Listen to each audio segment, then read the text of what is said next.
everyone, it's another gloomy day today. I think if you can hear anything in the background, that's the guinea fowl. They're free ranging out the front, and the ducks have got a new friend by the pond.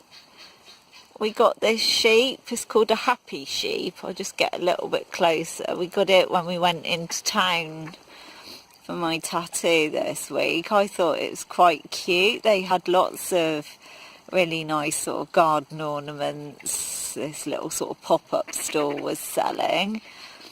Ducks are they don't like anything different in their surroundings, so yesterday they had to get used to it, but they're fine now. I mean, if you leave a spade out and it's somewhere different, they will be really suspicious of it for a little bit, but once they realise it's nothing that's going to hurt them, they're absolutely fine. But I think he's quite cute, and he is a happy sheep.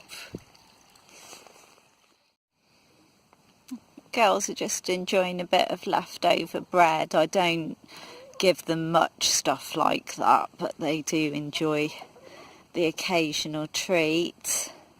One of the things I'm asked most often by people is, what do I have for my Christmas dinner? Last year it was actually macaroni cheese because I was working a night shift, and I find that pasta or baked potatoes is the best thing to have before one of those because it keeps me from snacking during the night. But I don't eat meat, but that is a personal choice, and I have raised chickens for the table before. And it often surprises people when I say I don't eat meat, but I do support farming, because obviously I love rare breeds and I support rare breeds, and if people didn't eat meat, a lot of them wouldn't exist in any breeding program. You always get an excess of animals that are either not suitable to go back in, or you get males. And there aren't an unlimited number of people like me who will take in castrated males and, keep them for the rest of their lives. I'm certainly not vegan, because obviously these girls, regardless of whether there's a cockerel in here or not, they continue to lay eggs, and so I use them because it would just be completely wasteful to throw them away. I mean, my personal view, and it is a personal view because I think that these things shouldn't be shoved down people's throats. My personal view is we probably need to educate people that perhaps cheap food is not the best thing, because welfare standards will suffer to produce chickens that cost only $1.99. And I don't believe that it's the supermarkets, because we as the consumers, we have power as to where we spend our money, basically. And people do expect cheap food now, and to produce it cheaply, unfortunately, it's not always the best for the animals. I mean, these girls are ex-caged hens, and they now have several hens in a bigger cage.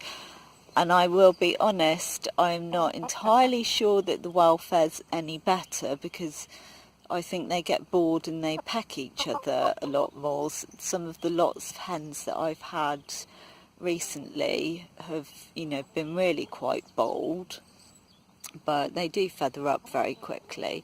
And these girls are having a happy retirement, so, I'm glad that I can sort of give them that. The heavy traffic areas are getting really quite muddy now. This time of year we had to put some shavings down at the gate, because if I put straw down there, Star will eat it, and it was getting so muddy I slipped and caught my inner thigh on the electric fence, which wasn't a lot of fun, I have to say. I know we can't have a Vlogmas without a bit of Merv. He's got a couple of fans out there. that you brightens up their day, don't you? You brighten up my day sometimes, you do, but sometimes you're very, very naughty. Get in. Look at my coat. That's goat hoof prints. That's goat hoof prints. Yes, you little troublemaker, aren't you? He loves his tyre. That's his little lookout position. So you can see me coming, don't you? You like being, goats just like being up somewhere. That's just the nature of them. You need to provide them with some little climbing things. And obviously a coat makes a very good activity centre at a push. Be kind to your delivery drivers, because the poor Hermes chap who just delivered this working all sorts of hours at the moment. I got this from the same lady as I got the last lot from on eBay. Just because I'm really interested in the different breeds of sheep and how their fleeces differ, and it would be really interesting once I start to get into the dyeing how the different fleeces take colour, because I know this one is grey, but I've seen some really nice effects that people have done by over dyeing grey fleece, and you can get some really good tonal things. So hopefully in the new year I shall be experimenting a little bit. I also finally invested in this book because I felt it was the right time. At the moment I tend to sort of randomly spin and see how the finished yarn turns out, and I know that I need to get a lot more intention into what I do and try and spin a specific yarn for a specific project. So this is actually really good, and it's got some lovely patterns in the back as well, so I'm glad that I sort of finally took the plunge and got it.